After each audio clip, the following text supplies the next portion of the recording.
Pasensya na, pasensya na. Hindi ko sinasadya. Salamat at nailigtas mo ang buhay ng ama ko, ngunit nagawa ko pa rin ito. Paumanhin talaga. Ayos lang, ayos lang.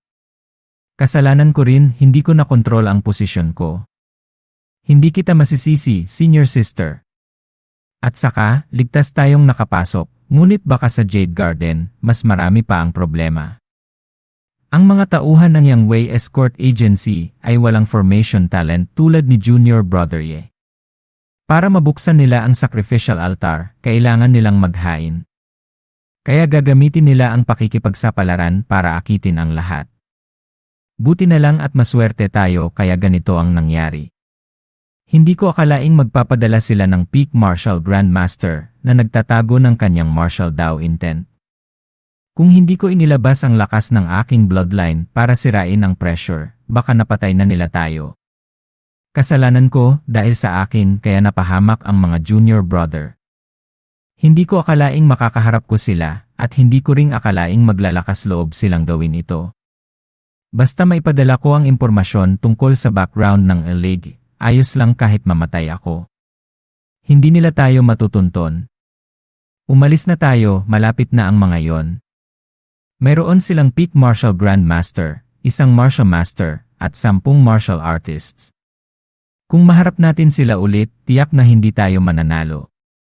Mas mabuting maghanap na lang tayo ng lugar na mapagtataguan.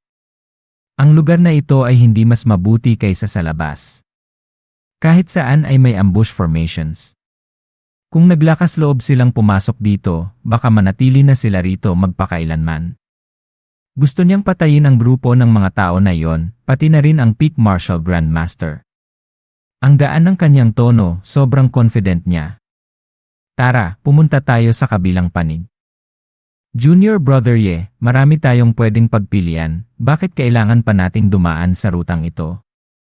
At saka, bakit ka nagtatanim ng maraming martial sovereign coins sa daan? Anong binabalak mo? Ang rutang ito mismo ay isang malaking killer formation na kayang pumatay ng ordinaryong martial grandmaster. Dinagdagan ko lang ng kaunting lakas para masigurong mapapatay nito ang Peak Martial Grandmaster. Kayang pumatay ng Martial Grandmaster. Dapat ay nasa high-grade killer formation na yon. Paano mo nagawang dagdagan ang lakas ng formation sa grade na yon gamit lamang ang Martial Sovereign Coins? Sa daan papunta rito, wala akong nakuhang mga materyales sa paggawa ng formation, kaya gumamit na lang ako ng Martial Coins bilang pansamantalang pamalit. Pasensya na, senior sister, pinatawa kita. Kung nagawa mo ito gamit lamang ang Martial Sovereign Coins, hindi ko akalaing makakakilala ako ng isang pambihirang tao. Mababa pa ang iyong cultivation, ngunit ang iyong confidence ay nakakapanatag. Sa totoo lang, isa lang siyang 3rd grade martial warrior. Ang kanyang cultivation ay mas mababa kaysa sa akin. Ngunit hindi ko maiwasang magtiwala sa kanya. Nakakapagtakang gusto kong umasa sa kanya. Siguro dahil nailigtas niya ako. Senior sister, sa loob, nagmarka ako ng isang formation ay tandaan mo. Magagamit natin yon para sa kaligtasan. Salamat ha, tatandaan ko yan. Sobrang maalalahanin niya. Sino nang mag-aakalang ganito siya kainat? Hindi. Bakit puro positibo ang iniisip ko tungkol sa kanya? At saka, habang tinitingnan ko siya, mas lalo siyang gumagwapo. Kung magpapatuloy ito, hindi ito tama. Siguradong mayroon din siyang mga pagkukulang Tama. Hindi ko siya pwedeng isipin ng ganito kaganda. Ay, tama. Senior sister, paglabas natin, may gusto sana akong ipatulong sa'yo. Kung makakaligtas tayo, kahit 100 bagay ay tutulungan kita. Hindi naman ito malaki.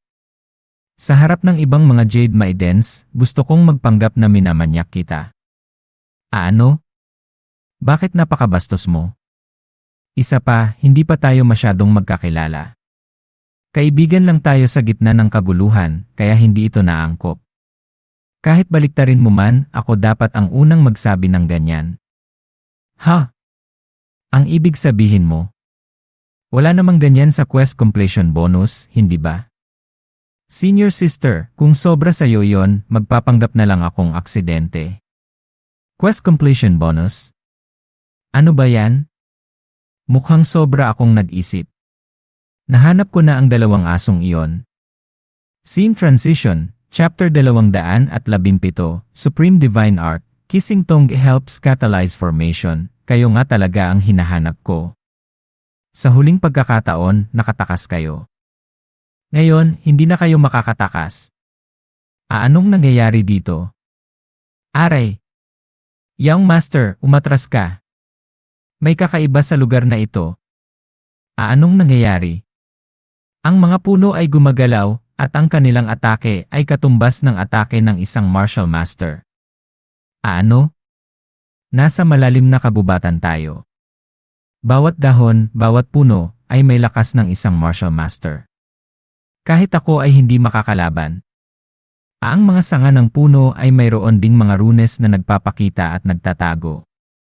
Anong gagawin natin? Young Master, hindi natin sila pwedeng hayaang makatakas. Hindi madaling hanapin ang mga yon. Hindi madaling pakawalan sila. Runes. Ang buong kagubatan ay isang malaking killer formation na tumutubo rito. Huwag kang mag-alala. Kahit gaano kalakas ang mga puno, puno pa rin sila. Hindi sila pwedeng gumalaw ng malayo. Ang haba ng sanga ang nagtatakda ng kanilang atake. Basta makontrol natin ang range, walang dapat ikabahala. Killer Formation Activation. O Diyos ko! Ganito pala? Ano? Ina! Gumagalaw nga talaga. Ano nung pinagsasabi mo? Puno ba talaga to? Sobrang nakakalito. Tiw, tiw, tiw. Aray! Nabali ang braso ko. Ang binti ko. O Diyos ko! Ang proteksyon ng ki ay walang silbi. Ano ba talaga ito? Ang dalawang asong iyon ay nagtatag ng ambush. Kung magaling kayo, harapin niyo ako ng harapan. Kahit sino nang may utak, hindi haharap sa'yo ng harapan. Mamamatay lang ako. 1 hour later. Aray! Matapos nilang pumatay ng mga tao, sinisipsip pa nila ang dugo ng mga katawan. Pati ang mga damit at armas ay hindi nila pinalampas. O Diyos ko, ang formation na ito ay napakasama. Hindi ko akalaing ganito kalakas ang kapangyarihan nito. Kung ordinaryong tao ang mapadpad dito, hindi nila malalaman kung bakit sila namatay. Junior Brother Ye, umalis na tayo rito. Nakakatakot dito. Elngan. At saka, kung ang lugar na ito ay isang maliit na mundo, siguradong mayroon ding mga kayamanan. Tingnan natin. Di ba kayamanan lang iyon? Ano nang meron? Sabog agad? Junior Sister Beiming, gamitin mo ang iyong martial Dao spirit para dagdagan ang kaalaman niya. Bihira kong makitang seryoso si Beiming. Tama nga, ang lugar na ito ay nilikha ng isang martial god. Kahit si Beiming ay mahihirapang labanan ito. Naiintindihan ko na. Gusto pala ng master na turuan ang batang babae. Naiintindihan ko na. Kaya pala ayaw siyang patayin ng master. Ay, bakit? Mayroon na akong si Lanner, kaya bakit ko pa iisipin ang ibang babae? Tama. Hindi lahat ng babae ay katulad ni Sulan na may spotless physique. Ang bloodline ng babaeng ito ay hindi rin ordinaryo, ngunit hindi ito pinapansin ng master. Napakagahaman nga. Talagang napakagahaman. Hindi ko maintindihan. May problema ba sa interpretasyon mo? Gusto ko lang gamitin ang kakayahan mo para makahanap ng kayamanan. Bakit napunta tayo dito? Kung hindi siya gusto ng master, gawin na lang siyang katulong. Mayroon pa ring gamit siya. Beiming, ano ng mga pinagsasabi mo? Hindi kita maintindihan. Huwag ka nang magsalita tungkol sa ibang babae, lalo na sa harap ni Lanner. Ay, malinaw na isang first-class physique at bloodline ang sinayang mo. Junior Brother Ye, anong tinitingnan mo? Wala. Tara na. In the following time, relying on Beiming's ability, Yiming unscrupulously explored in the small world. Master!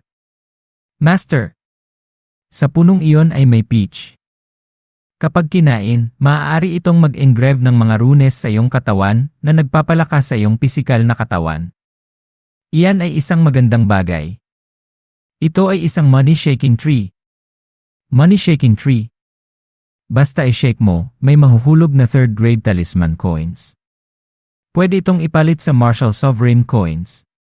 Talaga mayroon palang money-shaking tree. Pasensya na, senior sister, sobra lang akong nag-react. Dahil sa ilang dahilan, ayaw kong may maling mag-isip sa akin, kaya inaasahan kong mapapatawad mo ako. Ano ba yan? Kung sa tingin mo ay hindi mo matanggap, kukunin ko na lang ang 3 peaches bilang kabayaran. Ayos lang naman. O Diyos ko, talagang may money-shaking tree. Yayaman tayo. Z. Master, ito ay Fire Cloud Grass. Kayang dagdagan ang kapangyarihan ng fire attribute skills. Maaari itong gamitin para mag-set up ng fire attribute killer formation. Malaki ang nakuha natin ngayon. Senior sister, kung may makita tayong bagay na gusto mo, kukunin mo ang kalahati. Hindi naman ako kawalan. Hindi pwede. Kung hindi dahil sa tulong ni junior brother patay na ako. Paano ko kukunin ang mga nakuha mo?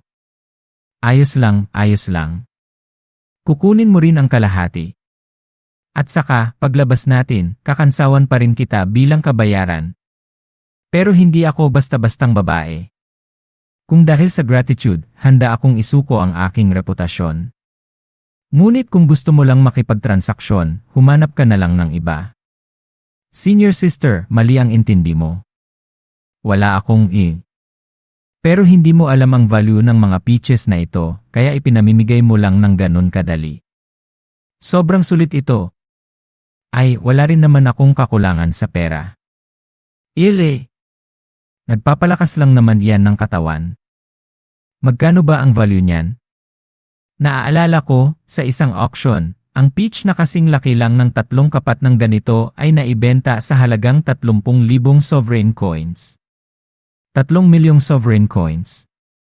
Sobrang yaman na pala ako. Ano? 250,000 sovereign coins. Ibinigay ko na pala. Mayroon pa rin akong 17. Tara na. Puno ng mga formations ang lugar na ito. Sa pamamagitan lamang ng paggamit ng natural terrain, madali tayong makakalabas. Ay ang mga kayamanan. Dito ay napupunta sa mga estudyanteng nakakulong. Talagang hanggang dulo ang pagpatay. Master, nakakaramdam ako ng panganib dito.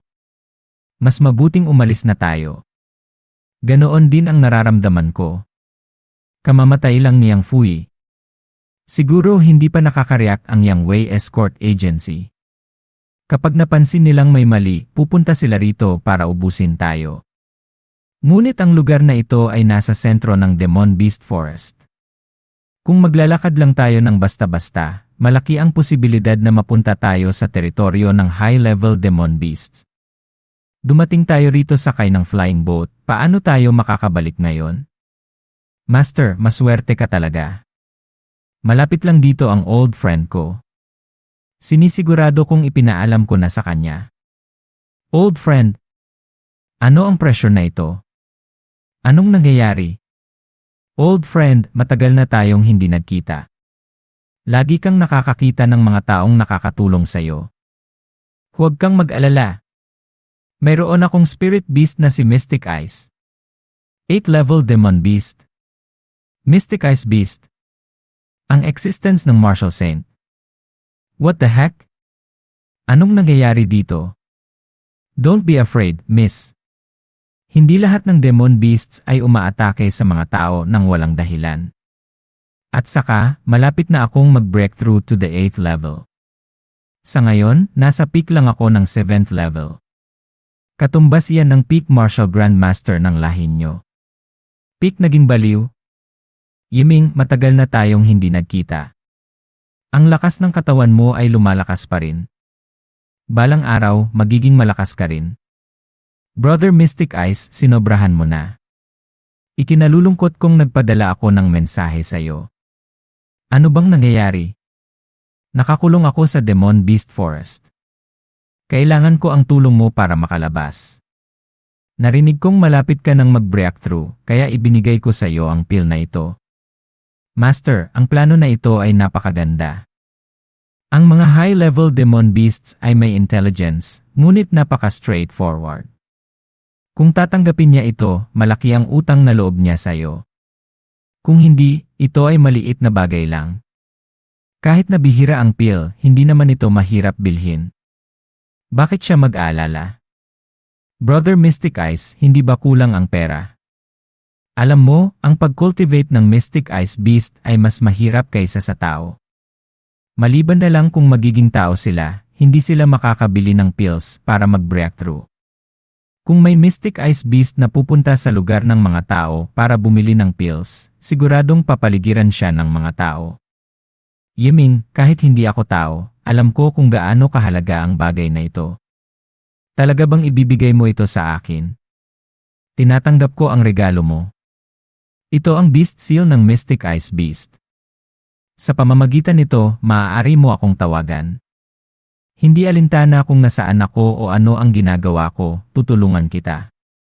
Ang pabor ng 8th level Mystic Eyes Beast ay inaasam ng maraming tao.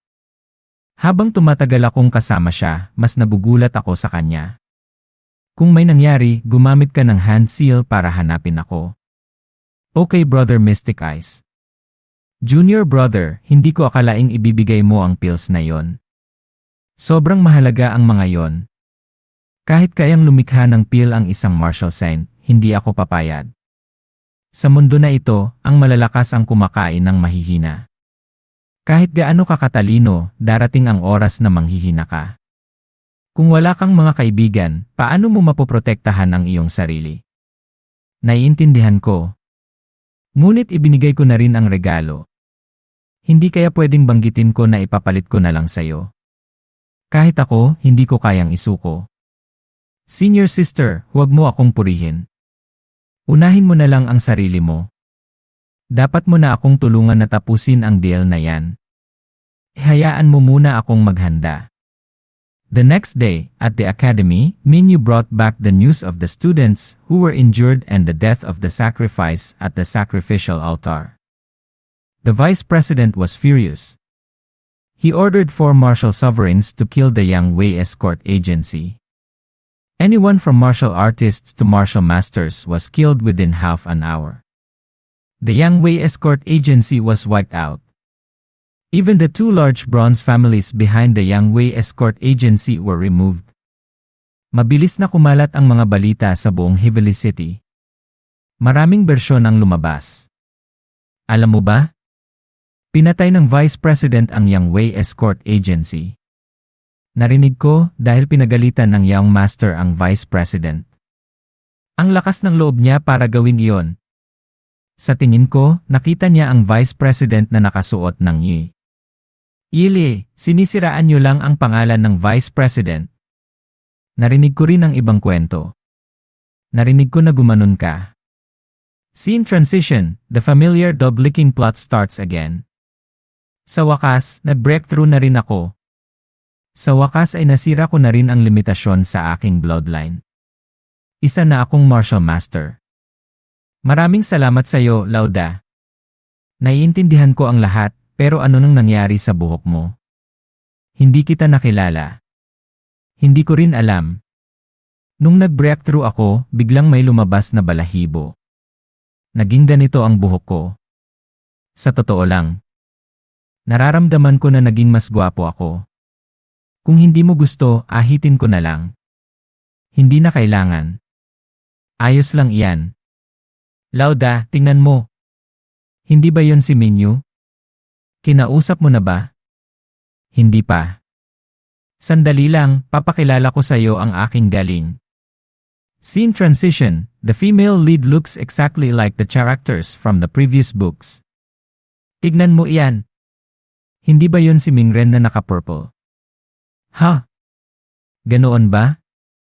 Hindi ko siya nakita. Paano hindi mo nakita? Sikat siya. Narinig ko na madali siyang kausap. Tignan mo. Ang kanyang katawan ay perpekto. Hindi katulad ni Sulan na malaki ang dibdib. Maganda na ang ganito, hindi kailangang malaki. Kung may magawa ako sa kanya, magiging masaya ako. Maglalakas loob ka talagang gawin yon. Kung hindi, magiging maingat na lang ako. Kausin. Kausin, sa wakas nakita rin kita. Enon, magsimula na tayo sa ating deal. Huwag na yon. Hindi pa ako handa. Ay, huwag kang mag-alala. Ay, Ming, pumayat ka ng sobra. Sasabihin ko sa kanilan. This name is Ning. Loves, it really is crushing the male lead to the point that he is deformed. God. If not because of the place, I would definitely castrate him. Well, she really did lose a lot of weight. There's not much meat left at all. Does it hurt?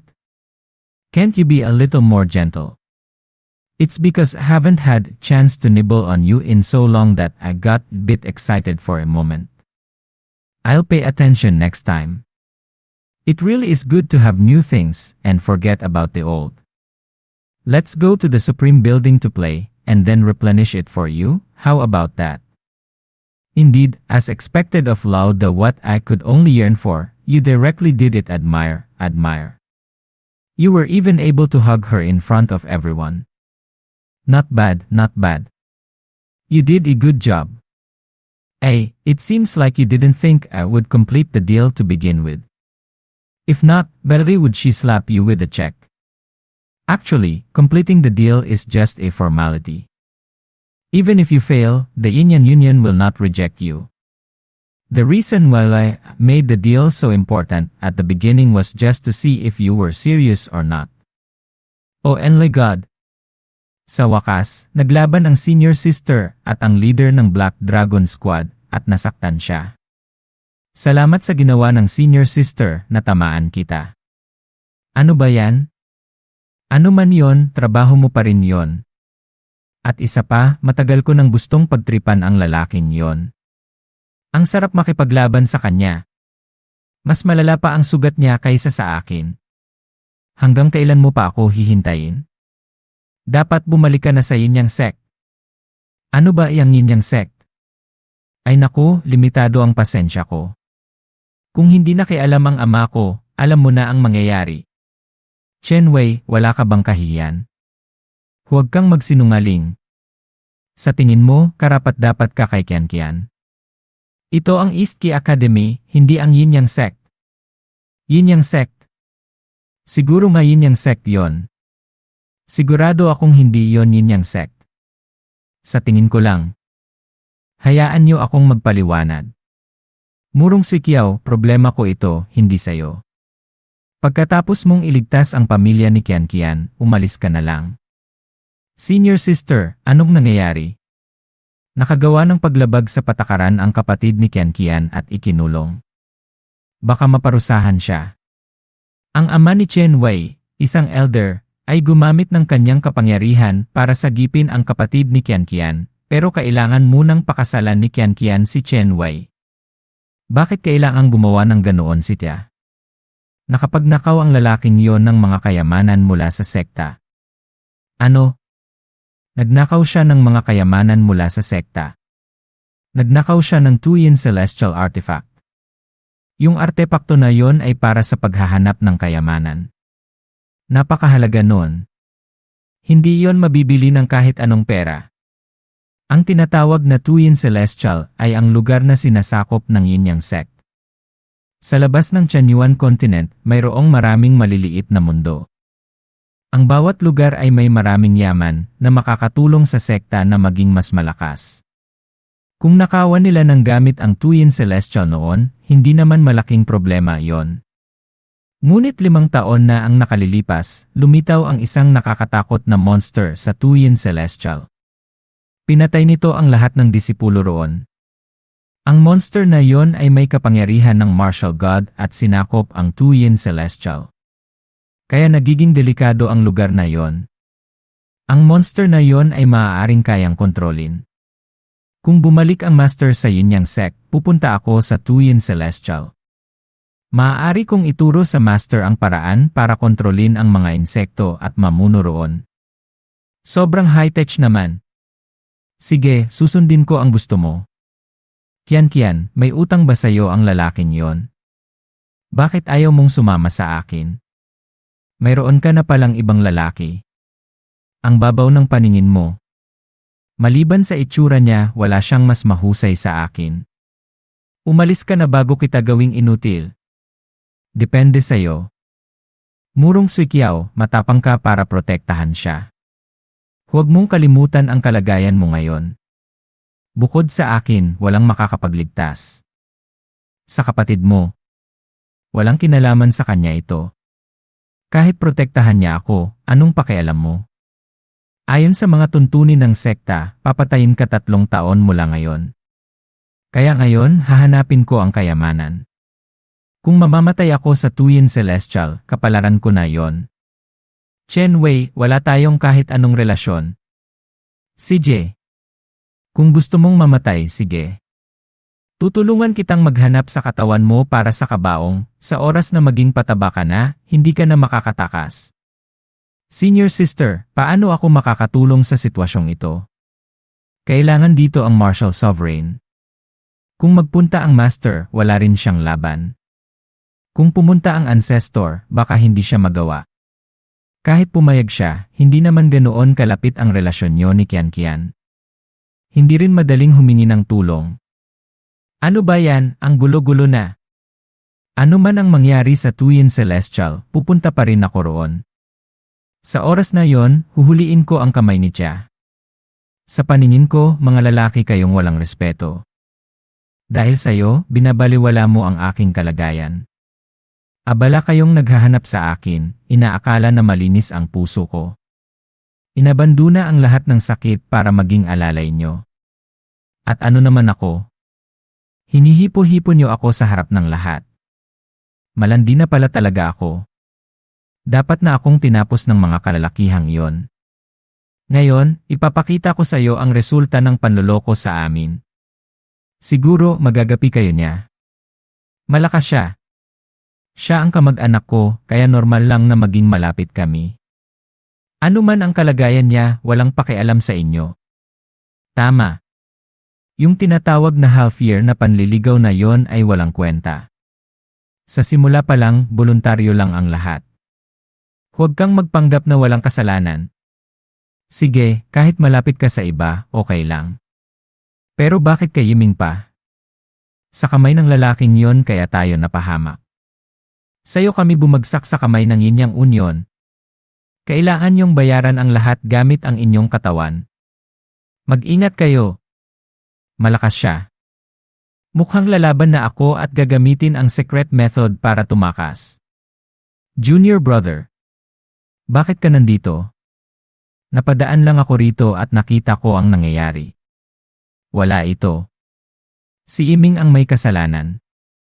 Sa kanya kaya tayo napahamak sa kamay ni Murong Suikiao. At pati na rin kay Hang Yukian na lubhang malupit. Kung gusto niyong maghanap ng gulo sa akin, puntahan niyo ako. Bakit kayo nang bubulo sa isang babae? Ano ba yan? Masyado siyang malakas. Kung lalabanan niyo siya, mamamatay tayo. Kahit ang pinuno natin ay nabugbog ng 2 babaeng yon. Malapit lang dito ang Yin-Yang Union. Hindi tayo pwedeng gumalaw. Kung hindi, babalik si Murong Suikiao. Kung walang kahit anong cultivation base, madali kitang papatayin. Sasabihin ko sa inyo kung ano ang kapangyarihan na pagmamay-ari ko. Habang buhay lang kayong nasa likod ng mga babae. Napaka-ignorante nyo. Hindi nyo alam ang kapangyarihan niya. Pati ang mga guro ay kayang talunin niya. Loko-loko na kayo. Kung inaasahan na ang quest na ito ay magdudulot ng problema kay Tia, sinigurado na ni Yu ang kinalabasan nito. Huwag kang mag-alala, junior brother. Tama. Junior brother, hindi mo ba sinabi na pupunta tayo sa Supreme Building? Hindi ko alam kung kailangan pa ba natin ngayon. Ay, gusto niyong pumunta sa Supreme Building? Mukhang mayaman ang Yiming na yon. Sa tingin ko, ordinaryong tao lang siya. Kahit naman tayong mga estudyante, pwedeng kumain doon. Lumalapit siya kay Minryu ng ganito. Gusto ko siyang saktan. Pero wala na akong pagkakataon ngayon. Hindi natin siya kayang talunin. Tama. At saka, naimbestigahan ko na. Walang kapatid na lalaki si Minryu. Kung nais ni Tia na maglingkod ako sa kanya, susundin ko siya. Dinala ko ang problema kay senior sister. Inumin ko muna ang isang baso para humingi ng tawad. Okay lang, tawagin mo na lang akong Xiaoyu. Sa totoo lang, hindi naman ako gaanong mas matanda kaysa sayo. Naging miyembro lang ako ng mas maaga. Talagang masaya ako na ipinanganak ako. Maling pagkakataon. Hindi ito binibilang. Kung inom tayo, mas magiging mabuti. Mayroon na akong sulan. Hindi na ako dapat mag-isip ng ibang babae. Mas maganda siya kaysa kay Sulan, ngunit hindi katulad ni Beiming. Ang katawan niya ay lubhang kaakit-akit sa kalalakihan. Normal lang kung may ibang iniisip ang master. Junior brother, nakita mo na. Kailangan kong harapin ang mga gulo. Gusto na ng maraming estudyante na saktan ka. Pinagsisihan ka ba dahil niyakap mo ako noon? Magsisi. Hindi pa ako nagsisisi. Sobrang baba ng tolerance mo. Pagkatapos lang ng isang baso, lasing ka na. Siguro hindi kita nayakap ng sapat. Mukhang hindi ka naman inutil. Yiming, kailangan mo akong pakinggan kapag nagsalita ako tungkol sa aking business. Anong tawag nila sa akin na beautiful in plain clothes? Dahil nagmula ako sa mga karaniwang tao. Sa oras na yon, nagsusuot lang ako ng isang lumang damit. Hindi naman talaga yon common. Ang pamilya ko ay talagang mahirap. Ang tatay ko ay isang karpintero, hindi ko alam. Sa buhay niya, hindi siya nag-aral ng martial arts. Kaya isang mabait na tao siya na may maliit lang na kinikita. Ang kanyang asawa, o siya, hindi siya halos nag-asawa hanggang sa 40 taong gulang siya nang makilala niya ang isang biktima. Sasabihin ko sa iyo ang isang sikreto. Ang nanay ko ay hindi tao.